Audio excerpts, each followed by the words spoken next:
Hello, my name is Jet, and I will be presenting Spartacus to you today.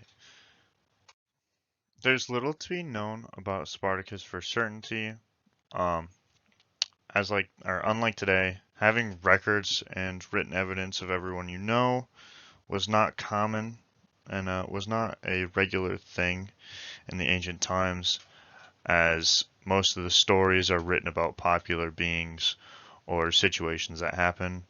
And up until this point, in which we're going to talk about, Spartacus just was a regular everyday person. Um, Majority of what we learn about Spartacus is through a span of roughly like 3 to 4 years, maybe. Really depends. It's roughly about 73 to 71 BC, especially when the third uh, the third war breaks out with slaves and the Roman people. However, there is one understanding of his childhood that we can really get, um, or not necessarily really get, but it's a well and common theme that many people believe that he was born in a region called Thrace. Um, it's as you can see in the image here, it's just north of the Greek peninsula. Um, as we know, the Greek polis, Athens, Sparta. It's just north of that. Um, a lot of things have come out of Thrace. Um, they've been around since roughly the 1300 BCs, and actually, this region was referenced in the Homer epics. Uh, Obviously, the Iliad is the one I'm talking about. Um, they talk about how or Homer talks about how the Thracian people come to shore and how they are feared horsemen and how they have a very, very high expertise in equine or horses, so or equestrian people. Um, as I stated before in the previous slide, uh, not a lot was known about Spartacus before his time in the rebellion, mostly because he wasn't very well known. He wasn't like a popular rich person, so not a lot was documented because it wasn't necessarily necessary. Um, and you obviously couldn't be able to tell what was going to happen in this next period, but a lot is speculated that he was put into the army and recruited there. After spending some time with the Roman army, he was sold off to the Capuia gladiatorial school. Um, Capuia is a province just north of Naples and is actually roughly 120 miles southeast of the city of Rome. Um, Obviously, in the name gladiatorial school, you can probably figure that what he was learning here was going to be the skills necessary to be able to compete in the Colosseum or the amphitheater, whatever which it is at the time that he's going to be competing.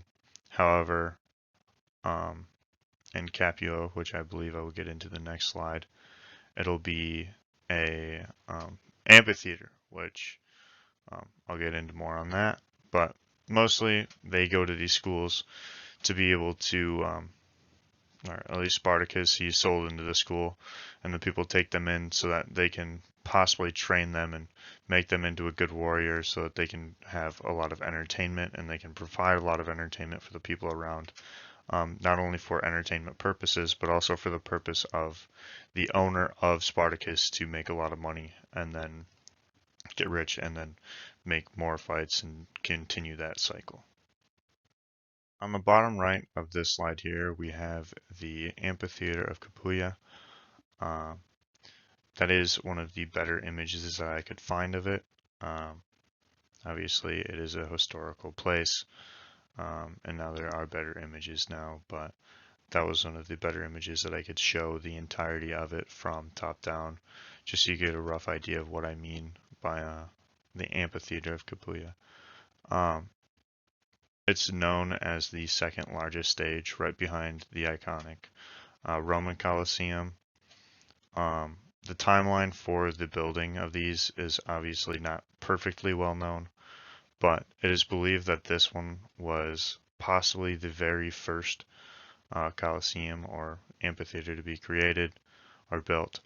And because of this, it's actually a thought that the Roman Colosseum was modeled after this, just because of resemblances and stuff like that, and how now the Roman Colosseum is the biggest of them, with this one in second. Um, this is the location in which the first and the most famous gladiatorial school came from, which, as I stated previously, was the gladiator school of Capuia. This is just going to be reassuring some information that I stated in the previous one. As we can see, I put down here in the right side, we can see that I have the Colosseum right there, with the river going through. You sort of get this section around here, which you can realize that it's mostly centralized, just showing how much the entertainment is worth it, and how much it meant to the society in which they had, and how big it was to them. It is believed that because of Spartacus's previous ability or possibility of being in the army, the Roman Empire, or the Roman army, um, he would already have previous combat skills, whether that be just strength, just ability to wield a sword, or ability to block shields, knowing, or block with shields, knowing when to do these things, and having experience fighting other people in a real world situation, or possibly animals, whatever they fought or had to deal with on the road. Um, as many people know, gladiators didn't just fight other gladiators. It was also animals, or maybe it's a possibility of a mix where it's they are fighting a animal and another gladiator at the same time. But because of his previous ability, he was already going to be excelling in some factors due to his military training. Um, and after being able to see, like, going through the years of his schooling and his training through the gladiatorial training at, or gladiatorial school of Capuia, um, he would have ended up being propelled forward and into the lead. And this would end up being him having a leading position, and with his ideas, which I imagine, as every leader would have, he would have many ideas that he would share with his followers. And this ended up leading to the rebellion, which he led of roughly 70 people to escape the training camp. And they ended up leaving Capua and Capuia, and they escaped to the nearby mountain of Vesuvius, which is also a volcano.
In this photo here on the right, we can see the the mountain Vesuvius, um, also known as the volcano, because it is a volcano, just now it is dormant.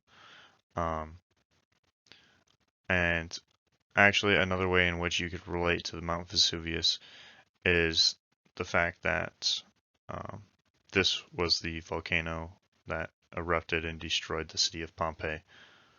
And whenever referred to the destruction of Pompeii, it's Mount Vesuvius. And so that's another way in which you would be able to understand this, or you could connect to this area. Um, the volcano is just east of Naples, which would then correlate to it being just southeast of Capuia, where they were stationed before. Um, but like I said, this is where the 70 gladiators that followed Spartacus were led, and this is where they started their rebellion, which then erupts the Third Servile War. So as we can see, it says Third Servile War. Um, Whenever I think of servile, I think of servant. Just a way to relate that. So the Romans had already had two of these. Um, they're basically just uprisings of slaves and servants. Um, and obviously, as a Roman city and Roman Empire, you don't want to have the people that are working for you to be uprising, because that's a lot of people that are going to cause a lot of issues, and then a lot of issues that are going to cause even more issues. This is the third one. It is also known as the gladiatorial, or the War of Spartacus.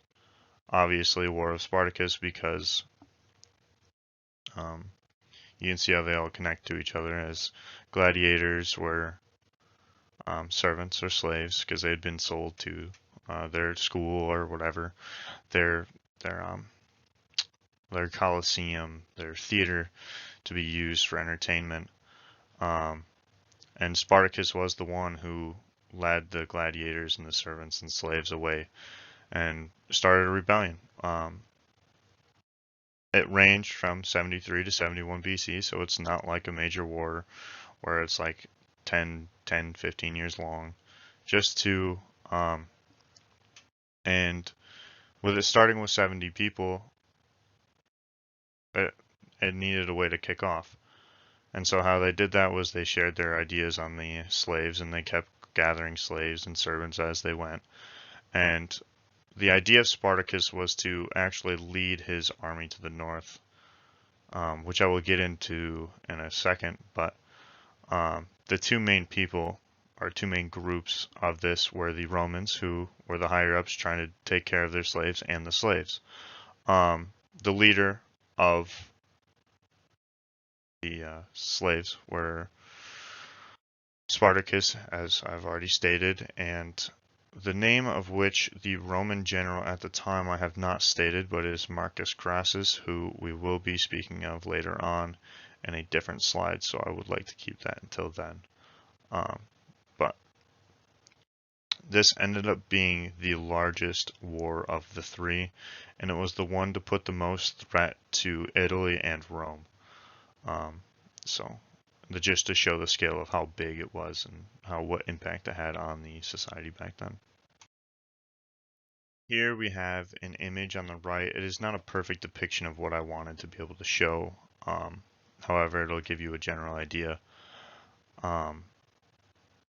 And what I was talking about before I cut myself in the last slide, cut myself off in the last slide, was you can see that here. I use black to be able to differentiate it.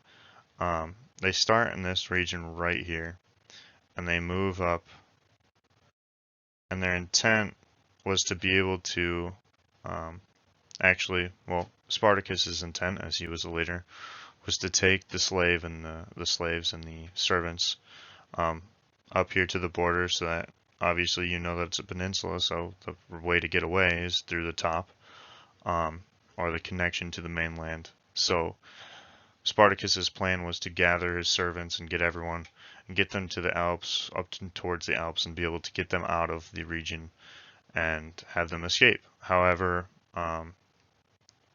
Just like we had learned from Alexander and his forces and other forces that love their people or love their idea, their general idea, they didn't want to leave their general, they didn't want to leave their leader. They believed in it so much that they refused to leave and they stayed and followed him. So that's why we can see it being cut off right here, and we can also see Rome, the Roman forces coming around and putting an end to it right here. This then really starts the chase, as you can see the blue line going back south over to where Sicily will be, which is right in this area, and you can see that the Romans were chasing them. Also, I forgot Marcus's middle name, Marcus Licinius Crassus, just to differentiate him because a lot of the names seem to be familiar in some ways. So it also, I forgot to state, it went from 70, roughly the starting 70, to 90 to 100,000 people, or maybe not people, but believers in Spartacus's ways and Spartacus's ideas. And so that's a major gathering, and that would be a large force. So pertaining to that last slide, with what I finished off, I was talking about the size. So thinking about it, how would a army or a force of 70 people, which realistically isn't that many people when you think about it, how would they be able to compete in different nations, or not nations, but in different ways with different cities or polis? And how would they be able to survive when people are trying to attack them? Because it's not like they're a different nation that has a standing ground and standing territory where they're safe. They'll constantly be hunted. They will constantly be attacked. And so what they do is guerrilla warfare. No, this is not like bears, gorillas, big animals. No. It is the act in which a force or forces use to gather the advantage on the opposing side. It's similar to home field advantage, where home field advantage, you understand what's around, such as the Battle of 300, where they use the land to be able to block the enemy forces from getting in. They put them into a valley where they would be isolated down, and it would be easier to attack a smaller population than everyone of the army at the same time. However, the reason that turned out was because of that situation. But we're here to focus on Spartacus and guerrilla warfare. And guerrilla warfare is the way that they did this, and the way that they attacked all these armies, and the way that they attacked all these people and gathered people, or gathered supporters, and they survived. They were able to use different abilities to be able to hide themselves, and instead of just fighting maybe 2 times the amount of people, they would isolate, and they would like hide themselves in a certain area, and then they would be able to isolate and attack maybe a small portion of that larger army, to be able to gain an advantage, to be able to help them from not getting taken out as fast. So Marcus Licinius Crassus, I'm going to call him Crassus, was a Roman general and a statesman of Rome, obviously. He was born in 115 BC, and he ended up dying in 53 BC. Another name that he'll go by, not necessarily a name, but a title, is the richest man in Rome. He originally started under the commander Lucius Cornelius Sulla during the Civil War in Rome, and he was also part of the first triumvirate with Julius Caesar and Pompey, which I'm going to talk about Pompey in just a moment. But uh, in the year 73 BC, he'd be roughly like 40, 50 years old. Um, that was the year in which he got praetorship, and that's when he was supposed to be taking down the rebellion of Spartacus. So there's different points in which he goes to attack or set traps, um, and that ends up like slowing them down, maybe taking out a couple, but overall, Spartacus is able to get away from Crassus, and he doesn't necessarily take him down. Um, Pompey, I'm going to refer to him as Pompeius. That's what we call him here in English. And also, I would not like to disrespect his name because that I'm smart, but I'm not smart enough to even comprehend how to read that. Um, so Pompey was one of the first triumvirates, as I had said previously. Um, it was him, Crassus, and uh, Julius Caesar. He Pompey, just like Crassus, was a um, a politician, a general, a rich person in that society at the time, and because of his general and or being a general and being a leader in the army, he was also going after the gladiator rebellion of Spartacus. And overall, which we're going to learn in a couple slides, will be that he is the one that took credit for taking him down and taking down the rest of the rebellion, all 190 to 100,000 of the um, gladiators and slaves or servants, whatever you'd like to say. This photo is taken from Rhenium, or it is now known as Reggio di Calabria. Rhenium is actually a metal or chemical. That's what popped up when I was trying to research this region. However, this is a place in which the rebellion and Spartacus decided to stay at one point when they were trying to make their way back down to Sicily after trying to go north and release the servants. However, they wanted to stay with them, and this is the region in which Crassus decided to put most of his efforts into attacking or setting traps and trying to stop the rebellion. However, they are able to make it out and able to make it farther down the Italian peninsula. And within the next couple slides, we'll learn what ends up happening to them. Lucania is the region of southern Italy in which Spartacus and his forces are finally taken out by the Romans. This region is part of the people called the Lucani, and they speak a language called Oscan. This is where, on their way down to Sicily, after escaping Crassus, he is stopped here by Pompey, and his forces and the Roman forces ended up fighting, in which they're finally taken down, and that is the point in which the rebellion is stopped.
this is one of the more interesting aspects of Spartacus. Maybe not necessarily interesting, as there is no information necessarily on it.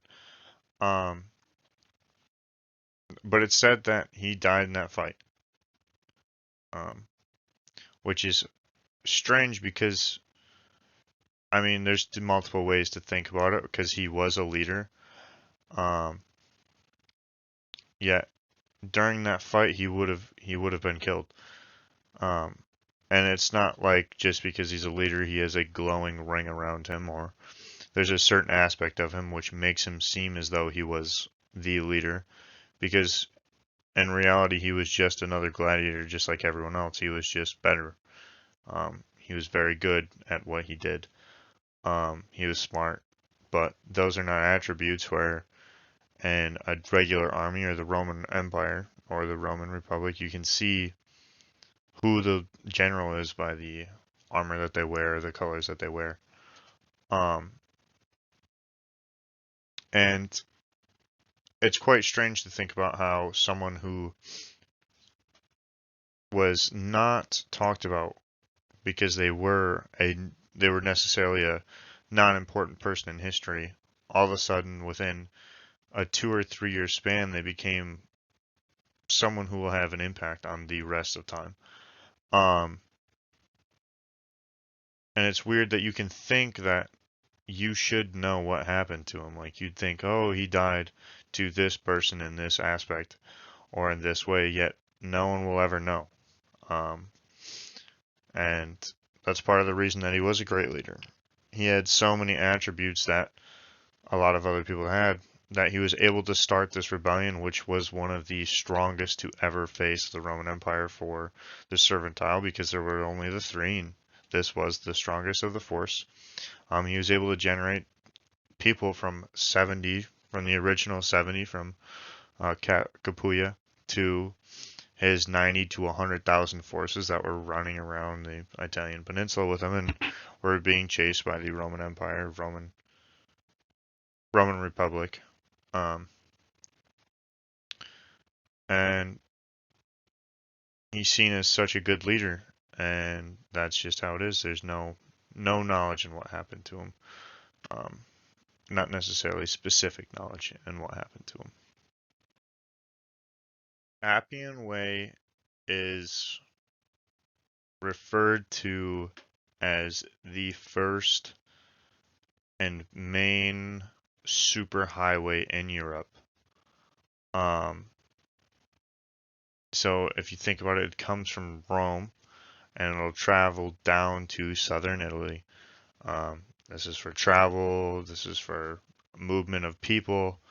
There's going to be a lot of foot travel, a lot of population that will go through this area, and they'll see what is going on. Um, Obviously, someday there will be trees, and now the next, after the rebellion is taken care of and finalized, there's now roughly 6,000 of Spartacus's troops that were captured within the last the last portion of the fight to the fleeing after, that were caught, um, and they were crucified down the side of the Appian Way.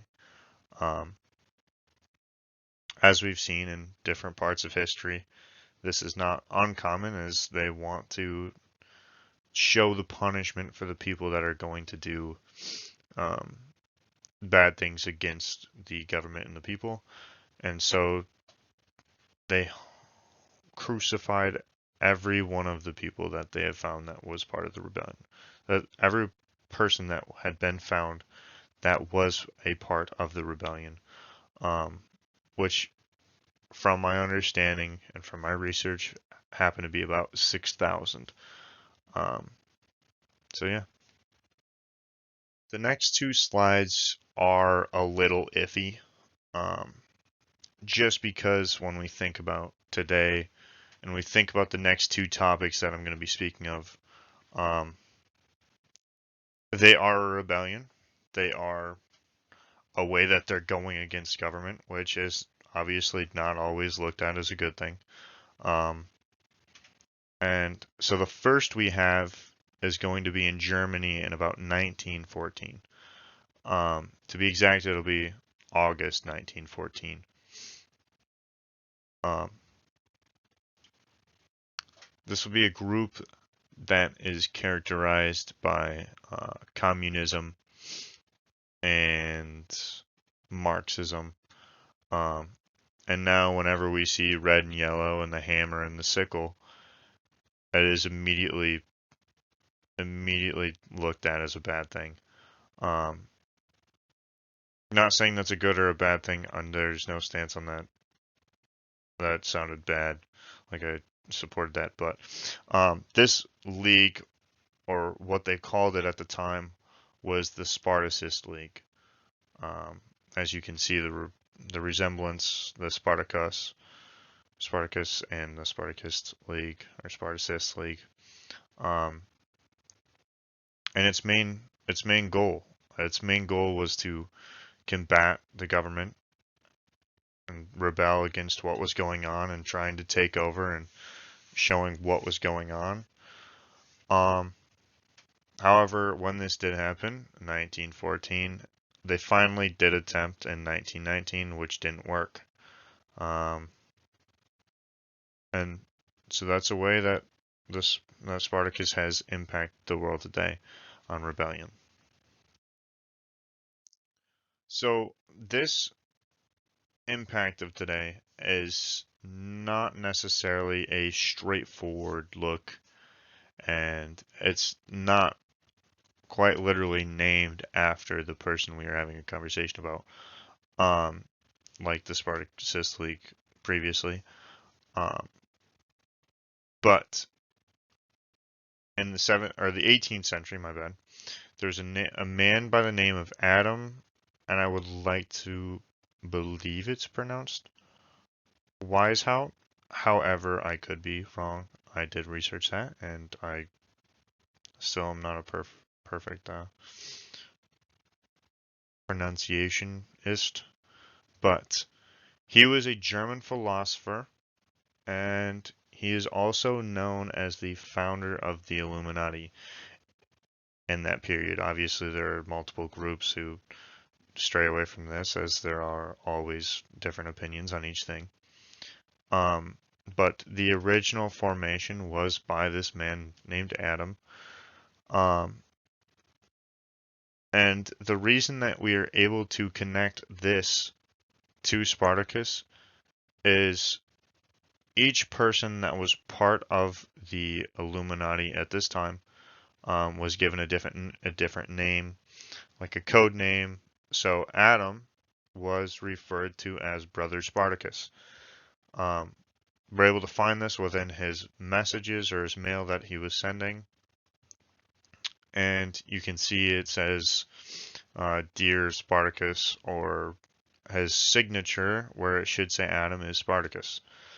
Um, and another aspect that we can relate to it is the purpose of the group. Um, the purpose of Spartacus was to bring enlightenment to the rebellion and the poor treatment of the gladiators and how they didn't want to fight. So they didn't want to fight for entertainment and die in a arena. Um, and they went and they fought and they went for their freedom, and that was the point. The whole point was Spartacus was trying to get the freedom of the servants and the slaves that he had known. And the only reason it turned into what it had after that point was because they didn't want to leave him and they wanted to continue to fight for him. And this group it's called an enlightenment group, um, where they tried to show the dark sides and the lies and the dark parts of society and government, and tried to enlighten the people on what was truly going on around them. And that's why uh, the symbol for Illuminati is the eye, because it's the all-seeing eye. So that was my presentation on Spartacus. I would not email this company or that because I have to do this, and I'm not going to take any chances with getting a uh, legal thing. I know there's probably a 0.01% chance of that happening, but I'm not going to take my chances. So thank you.